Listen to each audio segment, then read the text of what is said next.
Les femmes disposent d'un nombre illimité d'options. Les hommes, eux, en ont presque aucune. C'est la vérité crue.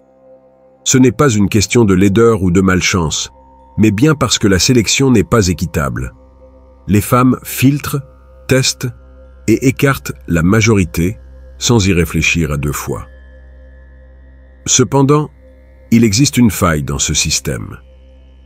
Si tu restes jusqu'à la fin, tu découvriras comment retourner la situation et accéder à des femmes en nombre illimité. Si tu es nouveau sur cette chaîne, abonne-toi et reste jusqu'à la fin de la vidéo. Profitant aussi pour liker, partager et apprécier le contenu. Et dans les commentaires de cette vidéo, je vous ai laissé un guide ultime sur l'art de parler aux femmes. Dans ce fameux guide, vous trouverez tout ce qu'il vous faut enfin de maîtriser l'art de parler aux femmes. Permets-moi de commencer par quelque chose que personne n'ose te dire. Il n'y a aucune démocratie dans l'attraction. Il n'y en a jamais eu. Tu peux passer des années à travailler, faire des efforts, essayer d'être un homme bien, et finalement ne même pas apparaître sur le radar de la majorité des femmes que tu souhaites. En revanche, un seul homme, doté d'un certain type de présence, avec une validation sociale minimale, peut ouvrir des portes qui te semblent être des murs d'acier. Je ne l'ai pas compris en lisant des livres, ni lors de conférences motivationnelles. Je l'ai compris par moi-même, dans des endroits où l'attraction n'est pas un concept romantique, mais une économie brutale. Les clubs, les bars, les lieux où tout se résume au pouvoir, au désir et au choix. Sais-tu ce que j'ai découvert? Qu'un groupe de femmes, même entouré de centaines d'options, peut s'obséder pour un seul homme. Pas parce qu'il est le plus beau, le plus grand ou le plus dépensier cette nuit-là, mais parce qu'elle voit d'autres femmes intéressées par lui. Voilà où se trouve la faille du système. C'est ce mécanisme psychologique que presque aucun homme ne comprend. La validation féminine est un déclencheur inconscient. Les femmes observent, filtrent, analysent. Elles ne veulent pas risquer leur temps, leur corps ou leur réputation avec n'importe qui. Alors, elles utilisent des raccourcis psychologiques. L'un d'eux est simple. Si d'autres femmes le désirent déjà, c'est qu'il a quelque chose qui vaut la peine. C'est la logique cachée. Elles ne le disent pas, ne le reconnaissent pas, mais elles l'appliquent au quotidien. Et c'est là que le problème commence.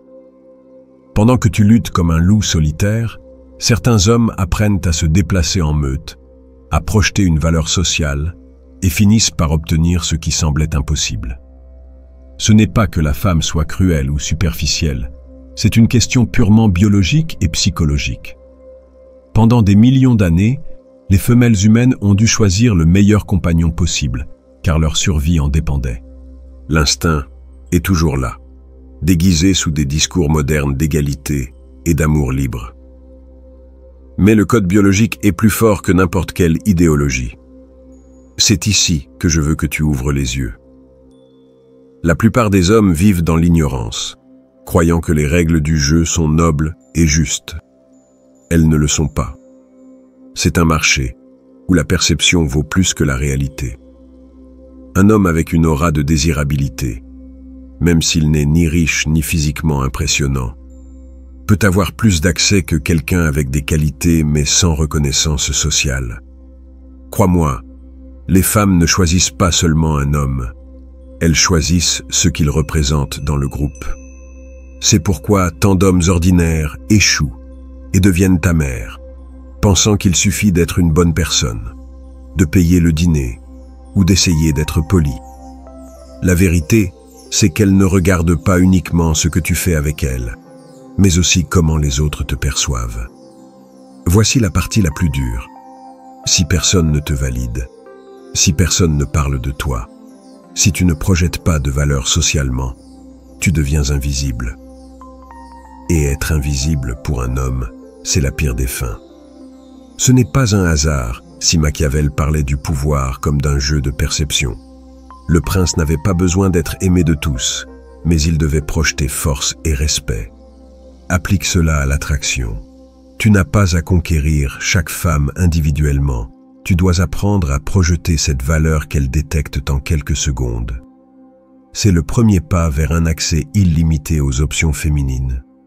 Et voici ce qui dérange. La plupart ne feront jamais ce pas. Ils resteront à se plaindre, à blâmer le hasard ou la chance. Mais les rares qui décident de voir le jeu tel qu'il est, plutôt que comme ils voudraient qu'il soit, découvrent qu'ils peuvent tordre les règles à leur avantage. Réfléchis à ceci. Que se passerait-il si tu cessais de mendier l'attention pour commencer à construire une aura qui attire l'attention sans la solliciter? Que se passerait-il si tu comprenais comment fonctionne l'esprit féminin en groupe et pas seulement en privé? C'est la différence entre être condamné à attendre et commencer à choisir. Et attention, je ne dis pas que c'est facile, je dis que c'est possible. La faille existe. La plupart des hommes l'ignorent, quelques-uns la saisissent. Et crois-moi, une fois que tu y entres, tu ne t'inquiètes plus jamais de la rareté. Ce n'est qu'un début. Ce qui vient est encore plus révélateur, car je te montrerai comment la biologie et la psychologie se conjuguent pour expliquer pourquoi elle ressent ce qu'elle ressent, sans pouvoir s'en empêcher. Avant d'aller plus loin, je te demande quelque chose d'important. Ce contenu n'est sponsorisé par personne d'autre que toi. Si tu apprécies ces vérités brutes, si tu sens enfin qu'on te parle en tant qu'homme, parle à un autre homme, directement, sans masque, considère devenir membre de la chaîne. Ce n'est pas une faveur, c'est un investissement psychologique.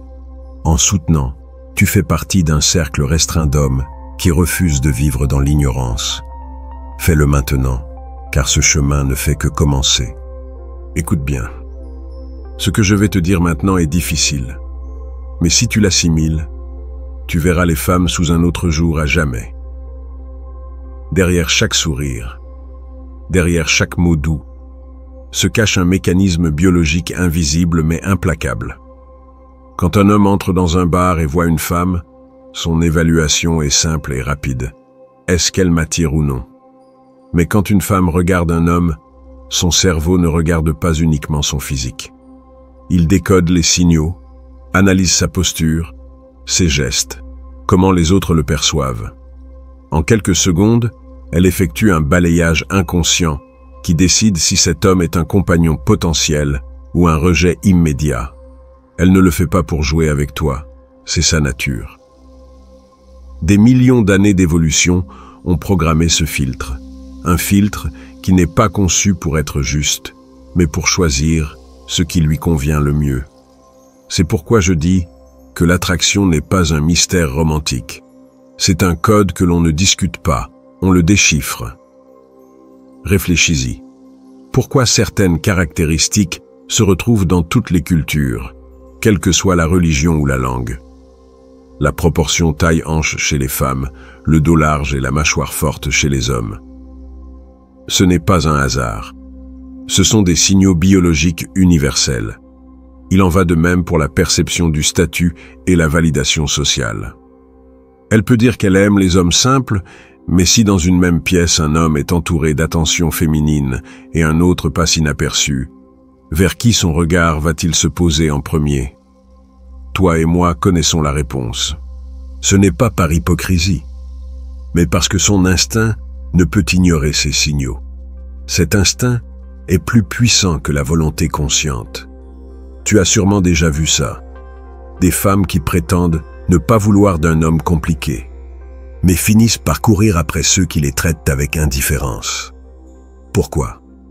Parce que leur cerveau ne se fie pas au discours, mais à des impulsions ancrées depuis la préhistoire. Voici ce que personne ne te dit.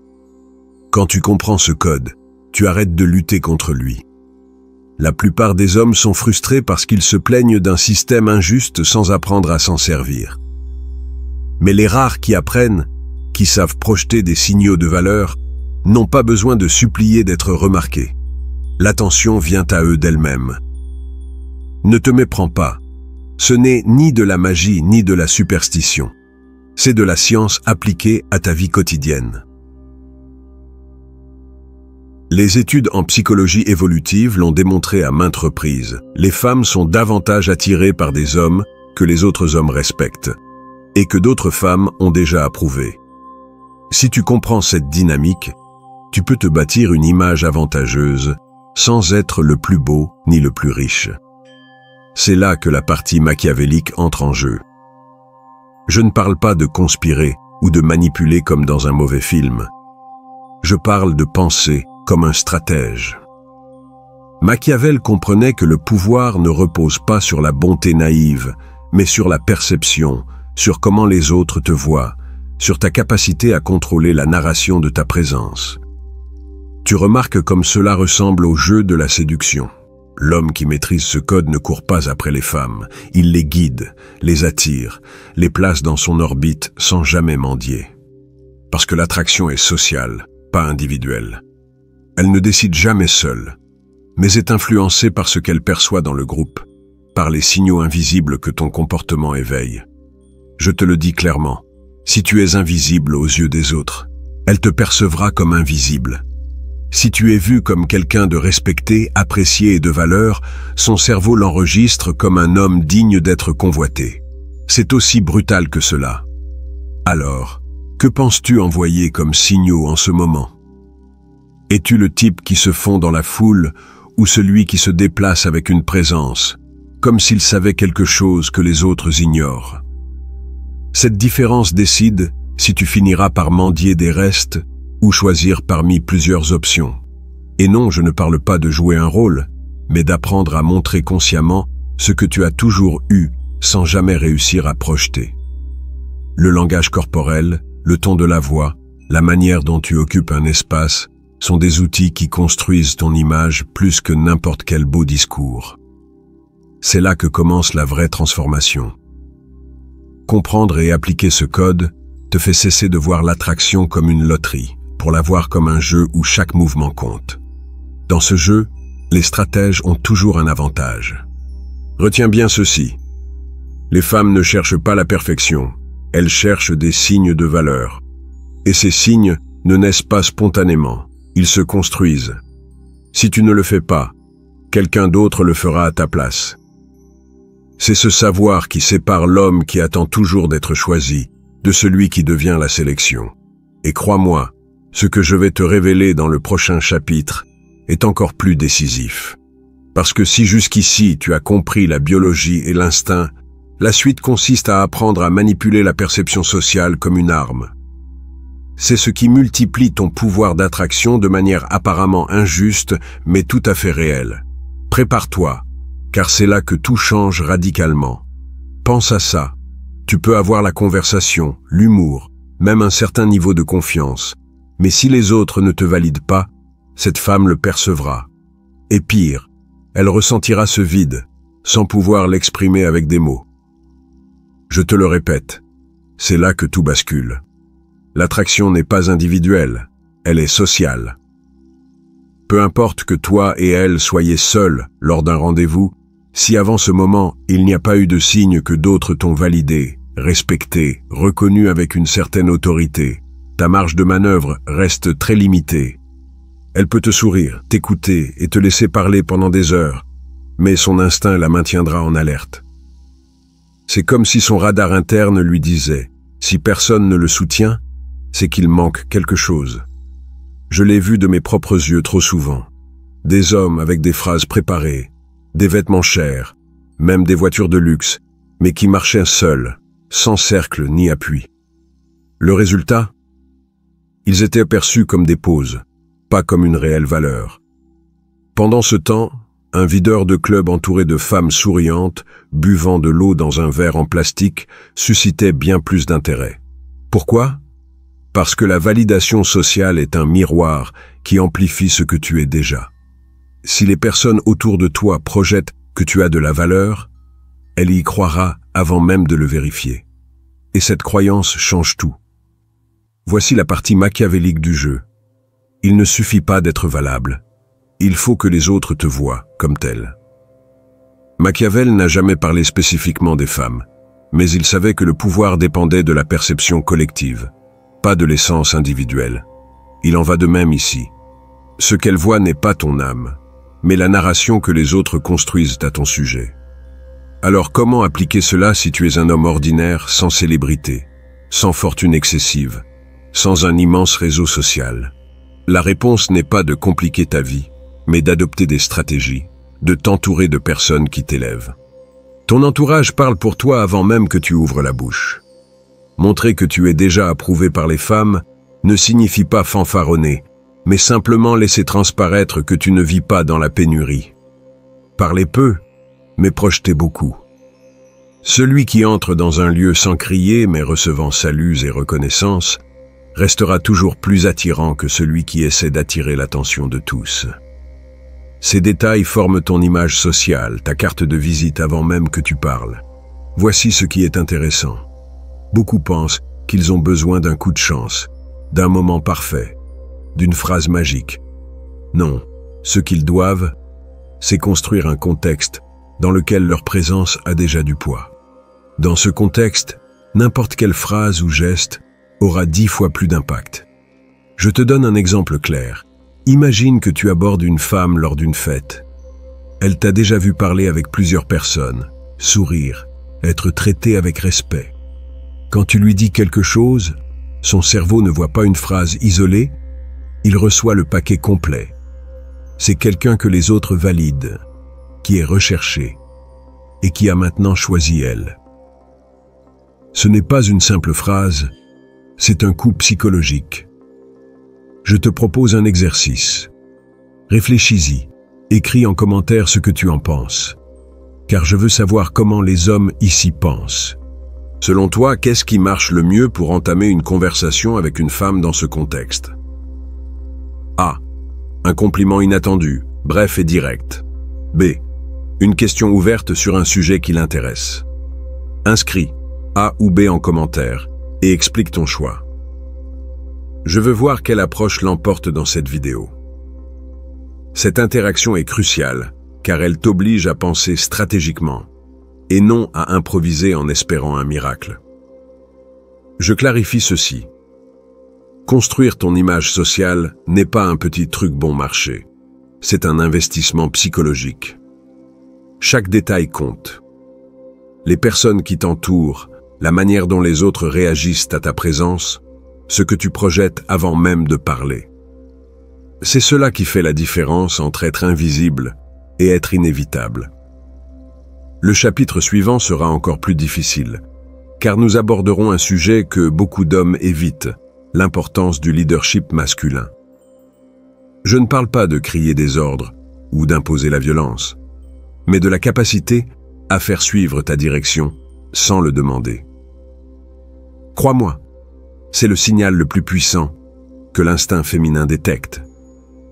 Nous verrons cela dans le prochain point. Écoute bien, c'est là que la majorité des hommes se trompent. Ils pensent que le jeu avec les femmes est uniquement une question de bonnes paroles, d'argent ou d'apparence physique. Ils s'obsèdent sur ces choses visibles, alors que ce qui fait vraiment la différence est invisible. Ta capacité à créer de la tension. Je ne parle pas de tension liée à la dispute ou au drame, mais de cette énergie qui fait qu'une femme sent qu'elle ne peut pas complètement te déchiffrer, qu'elle n'est jamais totalement sûre de toi, et qu'elle ne peut donc pas te sortir de sa tête. C'est cela, frère, qui fait la différence entre être juste un bon gars qu'on oublie et être l'homme qu'elle n'arrive pas à oublier. Voici une vérité inconfortable. Le désir féminin ne fleurit pas dans le confort, mais dans l'incertitude. Plus tu es prévisible, plus elle te rejette rapidement. Sais-tu pourquoi? Parce que la routine tue l'attraction. La certitude est bonne pour signer un contrat, mais mortelle pour le désir. Et c'est là que la vision machiavélique intervient. Machiavel ne parlait pas de séduction féminine, mais de pouvoir. Et n'oublie pas que la séduction est le pouvoir à son état pur. Il disait qu'il vaut mieux être craint que d'être aimé. Mais dans le cas des femmes, la clé réside dans un mélange. Pas la peur sous forme de violence, mais le respect mêlé à l'incertitude. C'est cet équilibre qui maintient une femme intéressée. Si tu réponds toujours immédiatement, dis oui à tous ses caprices, et toujours disponible, tu lui montres que tu es déjà à portée de main. Et dis-moi, quelle valeur peut avoir quelque chose dont on sait qu'on ne peut jamais perdre? Exactement, aucune. C'est pourquoi tu dois apprendre l'art de la distance calculée. Ce n'est pas disparaître comme un lâche, mais gérer ta présence comme un atout stratégique. Parfois, ton absence pèse plus que ta présence. Cette pause que tu crées entre les messages, cette décision de ne pas courir après elle à chaque appel, tout cela construit la tension. Et la tension nourrit le désir. Je le vois ainsi. Quand une femme ne sait pas si elle a déjà conquis toute ton attention ou si elle doit encore la mériter, son esprit ne repose pas. Elle devient ton allié parce qu'elle commence à investir en toi. Plus elle investit temps, pensée et émotion, plus il lui est difficile de lâcher prise. Maintenant, laisse-moi te demander quelque chose de direct. Qu'est-ce qui marche mieux pour maintenir cette tension dans une conversation avec une femme? A. Un silence calculé, qui l'oblige à combler l'espace et à se révéler davantage. B. Une réponse inattendue qui casse ses attentes et la laisse penser à toi. Réponds A ou B en commentaire, mais ne donne pas seulement la lettre, explique ton choix. Je veux comprendre l'état d'esprit dominant parmi ceux qui regardent cette vidéo. Rappelle-toi, ce n'est pas un jeu de belles phrases ou de techniques magiques, c'est un jeu de psychologie brute. Les femmes ne tombent pas amoureuses de ce qu'elles comprennent. Elles s'accrochent à ce qu'elles ne peuvent pas contrôler. L'homme ordinaire se démène pour plaire, l'homme stratégique comprend que chaque mot, chaque silence, chaque apparition et disparition construit sa position dans son esprit. Et une fois que tu maîtrises cette position, tu n'as plus besoin de supplier ni d'impressionner. Elle fait ce travail pour toi. Voici la conclusion. Ne confonds pas tension et manipulation bon marché. Il ne s'agit pas d'être cruel, mais d'être un mystère qui vaut la peine d'être découvert. Tu ne deviens ni son bouffon, ni son esclave. Tu deviens cette figure qu'elle ne peut pas catégoriser et qu'elle ne peut donc pas cesser de poursuivre. Cela, frère, c'est le pouvoir dans sa forme la plus élégante. Et même si Machiavel parlait de roi et de prince, s'il comprenait ce jeu, il sourirait en voyant que le principe est le même. Garder les autres en état d'alerte est ce qui te garantit le contrôle. Le désir ne meurt pas par manque d'amour, il meurt par excès de certitude. Apprends à donner des certitudes mesurées et des doutes calculés, et tu ne seras plus jamais cet homme oublié après un premier rendez-vous. Le jeu avec les femmes n'est jamais équitable, mais il est clair pour celui qui sait observer. Si tu as appris quelque chose aujourd'hui, ne reste pas silencieux.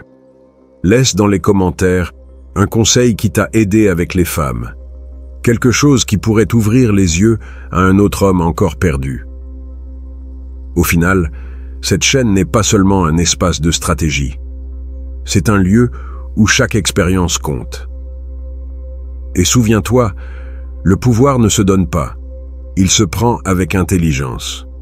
Abonne-toi et nous nous retrouvons pour le prochain mouvement.